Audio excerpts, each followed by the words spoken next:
In the world of football, few names spark as much intrigue as Jose Mourinho. Known for his tactical prowess, charismatic personality and unparalleled success, Mourinho's journey from a young professional Portuguese footballer to one of the most celebrated managers of football history is a tale of ambition, strategy and sheer perseverance. Today at Football X, we go deep into the making of the special one. I am Jose Mourinho.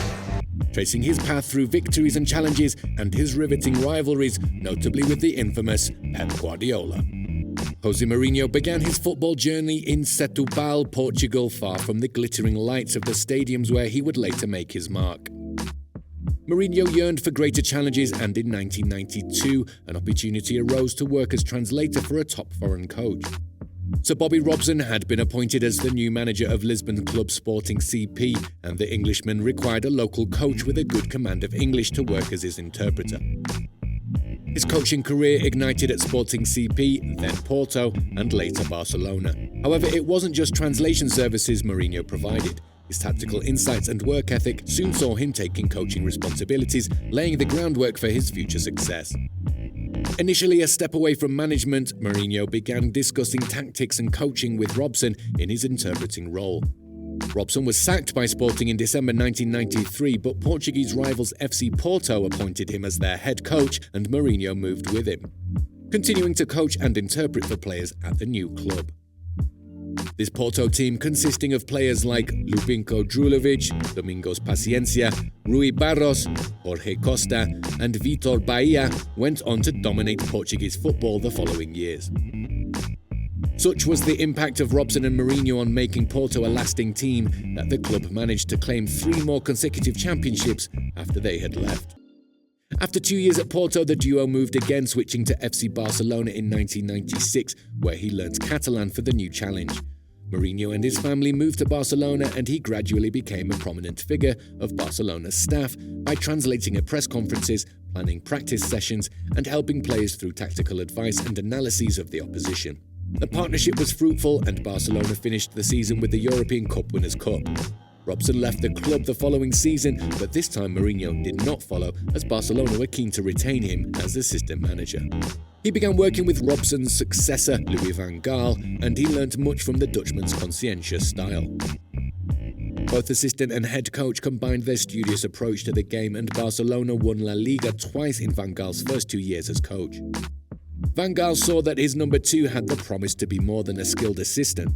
He let Mourinho develop his own independent coaching style and entrusted him with the coaching duties of FC Barcelona B. Mourinho's move to Chelsea in 2004 was accompanied by his declaration as the Special One, a nickname that stuck. At Chelsea, he secured 2 consecutive Premier League titles, FA Cups and League Cups, establishing the Blues as a force in English football. Plenty of managers have come and gone in West London since, with Mauricio Pochettino the latest to come under fire in the Chelsea dugout as he struggles to meet the standards set by Mourinho. With the Argentine's swift dismissal a genuine possibility in the coming weeks and months, since leaving Roma, rumours have linked Mourinho to many roles, including clubs in Saudi Arabia, his previous club Chelsea and also Newcastle. With that in mind, let's look at every piece of silverware that Mourinho won at Chelsea. The League Cup 2004-5, 2006-7 and 2014-15. It didn't take long for Mourinho to make an impression in England, claiming his first trophy with Chelsea just 8 months after his arrival. The Blues boss guided his side to victories over West Ham United, Newcastle United, Fulham and Manchester United en route to the League Cup final, with Liverpool next up for the West London side. For the 2006 and 7 season, another Chelsea final, another memorable performance from Drogba. Arsenal were once again the opponents for the Blues at the Millennium Stadium, the last in South Wales. Drogba would level shortly afterwards and pop up again with a header 6 minutes from time that would win a second League Cup crown for Mourinho and only a 4th for the Blues in total. In the 2014-15 season, Chelsea came up against London rivals and Mourinho's future club Tottenham Hotspur at Wembley, triumphing with a 2-0 victory against the Lilywhites. John Terry and Diego Costa scored the goals in the final, securing Mourinho's first of 2 trophies during his Chelsea comeback. The Community Shield 2005. Drogba was always the man for the big occasion, and he was instrumental in Chelsea beating Arsene Wenger's Gunners in the Community Shield at the beginning of the 2005-6 campaign. FA Cup 2006-07. The game between England's top two finished goalless in normal time, but it was, you guessed it, Drogba who had managed the winning strike in the 116th minute for the Blues. It was the one and only FA Cup that Mourinho lifted. When Jose Mourinho joined Inter Milan in the summer of 2008, he did so having previously left Chelsea after becoming the most successful manager in the West London club's history. His first season in Milan yielded success in Serie A and the Supercoppa Italiana, but there was disappointment in the Champions League, elimination by Manchester United. However, in the 2010 season, Mourinho would achieve arguably his greatest feat, winning the treble in 2010, including the Champions League, Serie A and Coppa Italia. Jose Mourinho's 3-year stint at Real Madrid in the early 2010s will go down as one of the most polarizing periods in the club's history. The Special One coached a record-breaking team, which sowed the seeds to some of the greatest individual football careers of the decade. In 2008, Mourinho had also been in the running for the Barcelona job, but the Catalan Giants ended up appointing Pep Guardiola instead.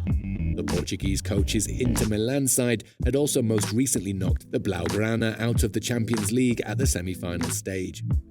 That famous win solidified Mourinho's reputation as the perfect antithesis to Guardiola's Barcelona side, both in terms of strategy and in temperament. Mourinho was quick to project his influence on what was a Galactico team. The Portuguese took charge of a squad that had already shown major signs of promise in the previous season. While the others were classic Galactico signings, Alonso belonged to the profile of non-superstar maestros Perez didn't sign in his first stint as president. Mourinho's arrival saw Mesut Ozil, Sami Khedira and Angel Di Maria join. All of these players proved crucial to Real Madrid's success in the years to come, all going on to have incredible careers. They faced off 5 times that very season, with Barcelona ending on top in both sets of fixtures in the league and a historic win in the Champions League semi-final. Real Madrid, however, had the last laugh. Cristiano Ronaldo scored the header that would end Barcelona's dream of another treble. This was at a time when El Clasico tempers were at its all-time peak.